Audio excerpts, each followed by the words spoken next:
Good morning, beautiful people around the world, and welcome to Obinwannem World News Update. My name is Ubu Promise, the news presenter.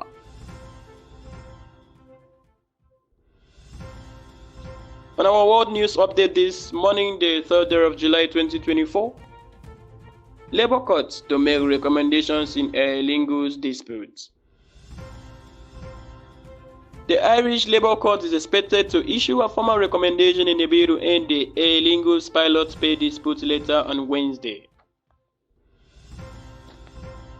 The dispute has so far led to almost 400 flight cancellations and has disrupted the travel plans of tens of thousands of passengers.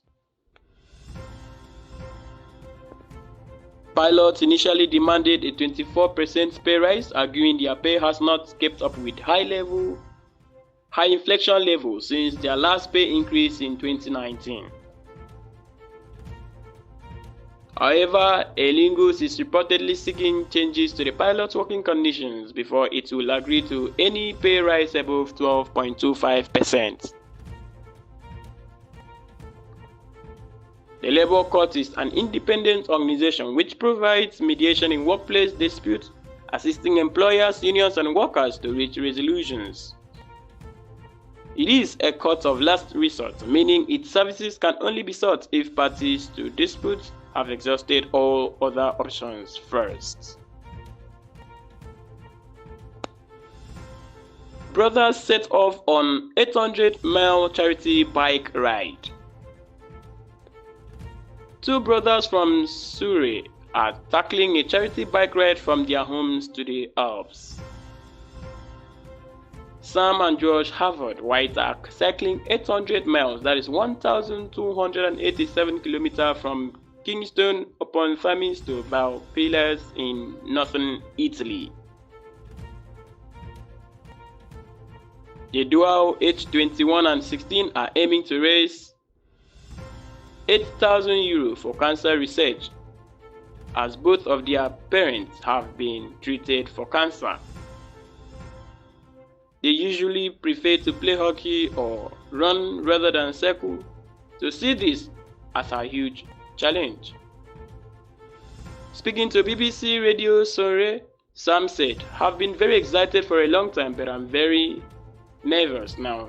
We are a lot closer." We cycle to New Haven before taking an overnight ferry to France, and then we go down to the northwest of Italy and cross into Italy up a mountain. We like cycling, and this appeals to us as a kind of adventure. We are hoping it will take 12 days, and we are hoping we stay on time due to bookings we have. Still on our world news, Australia orders sperm donation purge over mix-ups. A purge of frozen sperm has been ordered in the Australian state of Queensland after an audit by its health watchdog found almost half of fertility samples were at risk of misidentification. Such mix-ups can rob parents and donor children of key genetic information and medical records. An advocate say creates a danger of accidental incest. Queensland is home to one of the country's largest IVF industries. However, it is self-regulated and has come under scrutiny as some of its biggest providers face claims of malpractice.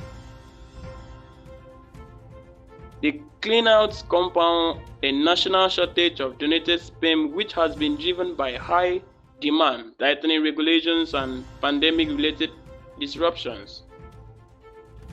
1 in 6 Australian couples face difficulty trying to start a family, government data shows, with many increasingly relying on donors to conceive.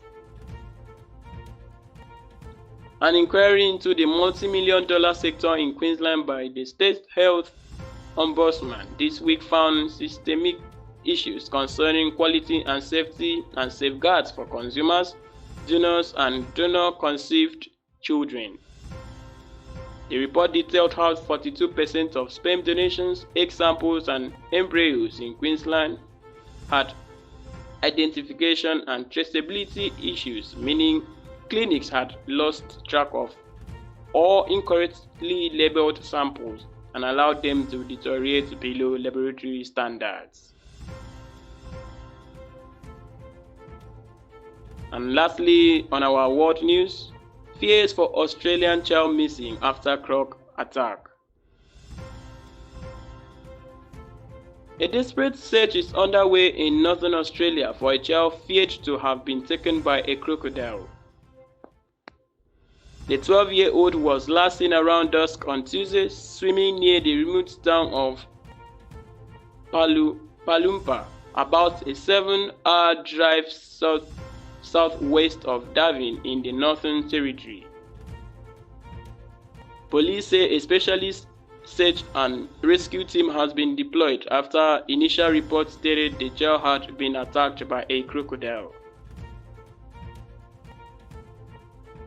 The Northern Territory is home to an estimated 100,000 saltwater crocodiles, more than anywhere else in the world, but attacks are uncommon. Members of the community in Palumpa, home to only 364 people, and local police began searching for the child immediately after they vanished in Mango Creek around. They have now been joined by additional officers and the expert search and rescue team who are combing over both land and water. An aerial search may also be launched. According to local media, officers are currently searching a large section of the creek via boats, and we thank the community for their ongoing assistance, Senior Sergeant Erica Gibson said in a statement. And with this, we've come to the end of our world news update this morning. A massive thanks for listening to Obinwannem News Hour.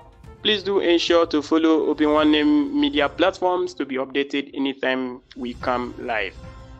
Please do have a lovely day. My name is still Obu Promise, Obinwannem News presenter from Akwa Ibom State.